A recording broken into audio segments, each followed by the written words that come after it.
himbazwe n'ukuri.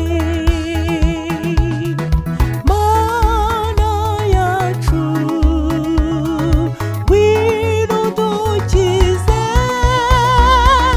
Yesu niwe mahoro, abamufite bose